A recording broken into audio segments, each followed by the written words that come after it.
की army text care म्हणजे नक्की काय करते आर्मी? एकतर मेडिकल आम्हाला फ्री असतं टोटली.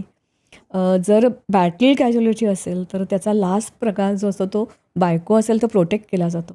आईवडिलांना 60% दिला जातो. इतर कुठेही तुम्ही जर गेलात तर असं नाही होऊ शकत ना. दुसरी गोष्ट म्हणजे आत्ता जरा प्रमाण थोडं कोविडनंतर सगळं बदललं गेलं आहे. पण त्यांच्यासाठी स्त्रिया म्हणजे ज्या मुली असतात त्यांना नोकरी परत मिळवून देण्याचे प्रयत्न केले जातात. असं बऱ्याच काही त्यांच्या मुलांसाठी हॉस्टेल्स आहेत प्रत्येक ठिकाणी. ते प्रत्येक जिल्ह्यामध्ये मुंबईमध्ये 2-2, 3-3 हॉस्टेल्स आहेत. मुलींचं हॉस्टेल कुलाब्याला आहे, बांद्राला आहे, मुलांचं आहे. तिकडे अगदी म्हणजे 6,000मध्ये मुंबईमध्ये तुला पूर्ण फॅसिलिटी राहायला मिळतं. जेवण-खाण इन्क्लुडेड. हे इतरांना नाही ना हे अवेल होत. तर अशा असंख्य गोष्टी आम्ही करते. सैनिक कल्याण केंद्र असतं. आमचे काही प्रॉब्लेम्स असतील तर आम्ही त्यांना अप्रोच करू शकतो. असं बऱ्याच गोष्टी की ज्या इतर ठिकाणी नाहीत. आणि मुख्य म्हणजे मी तुला म्हटलं तसं की तो जो एक बॉन्ड असतो ना तो खूप वेगळा असतो. म्हणजे मला वाटते विमानाने प्रवास आपण सगळीच करतो नाही का? आणि बरेच वेळेला आपण रिव्हीलही करत नाही की मी कोण आहे, काय आहे. पण असं झालं की डेहराडूनला आम्ही चाललो होतो आणि डेहराडूनचे त्याची जी बॅच होती त्याला 25 वर्ष जेव्हा पूर्ण झाली त्यांची एक प्रथा आहे. त्यांनी एकत्र जमायचं. तसं त्यावेळेचं तिकीट माझं त्या लोकांनी बुक केलं होतं म्हणजे त्याच्या कलिग्सनी बुक केलं होतं. मी बॉम्बे एअरपोर्टला पोचले. आणखीन तसं मला माहिती नाही पण माझ्या मोबाईलवर ते तिकीट ओपन नव्हतं होत.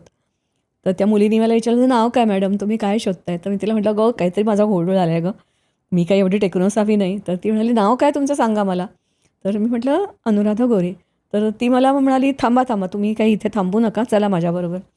आणि आत मी जेव्हा एअरपोर्टवर गेले तेव्हा ते मला कळेच ना काय होतं आहे ते, कारण सगळे कॅमेरे बिमेरे सगळे घेतलेले. कोणी त्या ह्यानी आम्ही गेलो होतो इंडिगोनी, त्यांनी मला लगेच शालबिल घालून स्वागत केलं. मग आम्ही जेव्हा फ्लाईटमध्ये गेलो तेव्हा फ्लाईट सुरू व्हायच्या वेळेला सगळ्यांना सांगितलं गेलं की today we have a special passenger with us, stand up and give her the standing ovation. आणि मग मग she is the mother of captain Vinayak Gore. मला वाटते हे जे सगळं असतं ना की त्याचे मूल्य जे आहे ना ते पैशात नाही करता येणार, पैशात नाही करता येणार. खूप सुंदर तुम्ही सांगितलं आणि अशा वेळेला अभिमान वाटतो नाही का? हो. इव्हन त्यांना जो तिरंगा पांघरलेला असतो ना तो तिरंगा आपल्या घरी देतात ते. आणि अनेकांनी म्हणजे मला वाटते कविता गाडगीळ कदाचित माहिती आहे, त्यांनी खूप मोठी फाईट दिली होती. अशा अनेकांनी तो तिरंगा घरात असा तिरका लावून ठेवलेला असतो. का बरं?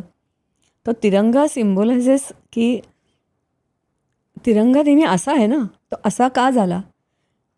त्या तिरंग्यासाठी ज्यांनी प्राण दिला त्याच्यावर काश्मीर टू कन्याकुमारी आणि north east to Rajasthan and Gujarat whole nation त्याला सॅल्यूट करत आहे. आणि त्याच्यासाठी म्हणून तो नमला आहे तिरंगा.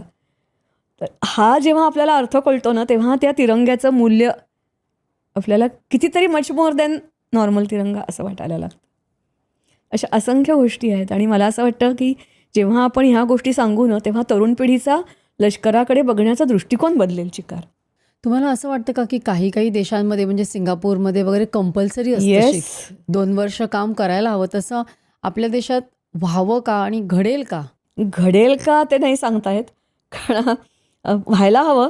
कारण मला असं वाटतं आत्ता म्हणजे अगदी पुण्याला तो मुलगा आता सुटला. तुला माहिती आहे ती कोणत्याबद्दल मी बोलते, केस दारू पिऊन पार्टी करणं वगैरे हे जे सगळे प्रकार आहेत ना, एकतर आपण आपल्या कल्चरपासून खूप दूर गेलो म्हणून. आणि लष्करामध्ये जी शिस्त असते ना ती शिस्त जर मानवायला हवी असेल ना तर कंपल्सरी म्हणजे तुम्ही लष्करातच जायला पाहिजे असं नाही. कारण इथलं जे टफ जीवन आहे, प्रत्येकाला तू तर डॉक्टर आहेस, तुला माहिती आहे की सगळ्यांना ते झेपेल असं नाही. मग अशा मुलांनी खेड्यात जावं, खेड्यामध्ये काम करावं, वस्तीमध्ये जावं, वस्तीमध्ये काम करावं. पण कुठेतरी तुम्हाला अनुभव आल्याशिवाय तुम्ही उगाचच आपलं काही नाही म्हणून मग 10वी झालं की 12वी झालं की ग्रॅज्युएट झालं की आणखीन काही करता. तर प्रत्येक टप्प्याटप्प्यावर तुम्ही समाजाशी जोडून घेणं. कारण समाज हा शेवटी काय आहे की म्हणजे मला असं वाटतं की मी मी पहिल्यांदा पालदे चौकमध्ये होते. तिथला विद्यार्थीगण त्यांचे पालक वेगळे होते. मी पोद्दारमध्ये गेले, तिथे मला आणखीन वेगळे पालक भेटले. कारण मी पोद्दारमध्ये राजाराम मराठी शाळेमध्ये शिकवत होते आणि माझ्याकडे येणारी मेजॉरिटी ऑफ द मुलं झोपडपट्टीमध्ये राहणारी होती. त्यांनी मला खूप वेगळं विश्व शिकवलं.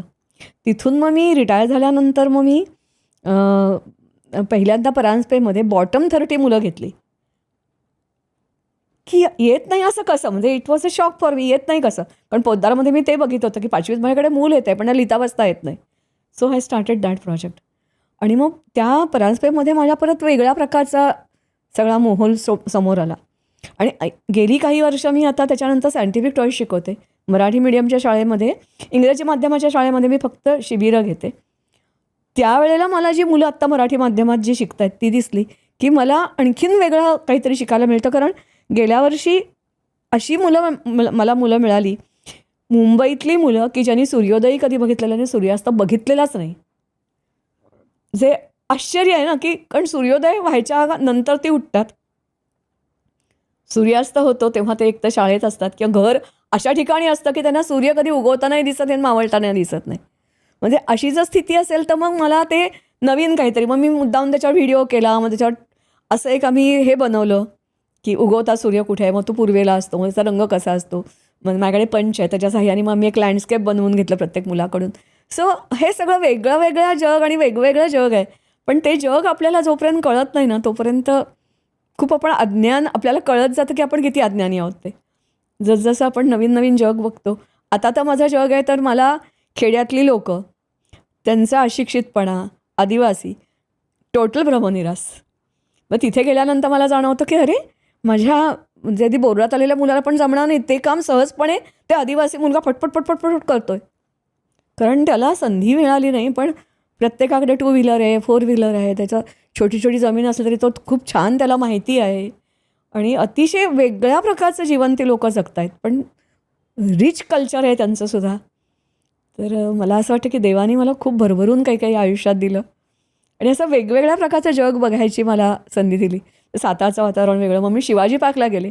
शिवाजी पार्कला आता मला वाटतं एकदम टोटली सगळा वेगळा ॲम्बियन्स. बरोबर शिवाजी पार्क आता जो माई साहेबांचा तिथे जो त्याच्या बरोबर माझ्यासमोर माझ्या सरसऱ्यांचं तिथे घर होतं.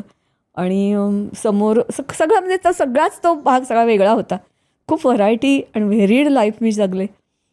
आणि मला वाटते ह्या सगळ्याच्या शिरपेचावर तुरा म्हणजे मी कॅप्टन विनायकची आई ही जी माझी ओळख आहे. तर मला कोणी कोणी विचारतं बाई तुमची कशी ओळख करून देऊ. मग मी त्यांना सांगते की कशीही द्या. मग मी लेखिका खूप असतात, मुख्याध्यापिका खूप असतात, खूप जणं असतात ना अशी काय काय वेगळं करणारी. पण कॅप्टनची आई आहे असं फार थोडी असतात. ती मी आहे. तेव्हा तुम्हाला वाटणार नाही ना काही. म्हटलं नाही, it is a fact, I have accepted it. ते विनयच्या फोटोसमोर मी कधी बसू शकत नाही, त्याच्या डोळ्याला डोळा भिडवू शकत नाही. मला आपलं उगाचच वाटतं की तो फोटो पण वाढला आहे आता. म्हणजे आत्ताच त्याच्या एक श्रीराम नावाचा एक त्याचा मित्र आहे, म्हणजे मित्र म्हणण्याच्या IMAचा पोस्टमेट आहे. तर त्यांनी त्या कोर्समेटने आत्ताच मला फोटो पाठवला. Today is the date. 33 years झाले की 33 इयर्स बॅक आम्हाला ते हे मिळालं होतं. त्याला स्टार लावणं म्हणतात. पासिंग आऊट परेड झाली होती. तर ते पासिंग आऊट परेड बरोबर 33 वर्ष आत झाली असं त्यांनी तो फोटो पाठवला होता. पण मला त्या फोटोमध्ये ते अजून तो वाटतो की नाही नाही तो 26 वर्षाचा. इतरांना तो वाटतो पण मला तो 26 त्याचं वय वाढतं आहे असं आपलं मला उगाचच वाटतं. खरं खोटं मला माहिती नाही. ही क्लिप शेवटपर्यंत बघितल्याबद्दल खूप खूप धन्यवाद. संपूर्ण एपिसोड बघण्यासाठी खाली दिलेल्या लिंकवर क्लिक करा आणि सर्व काही चॅनलला सबस्क्राईब करायला विसरू नका.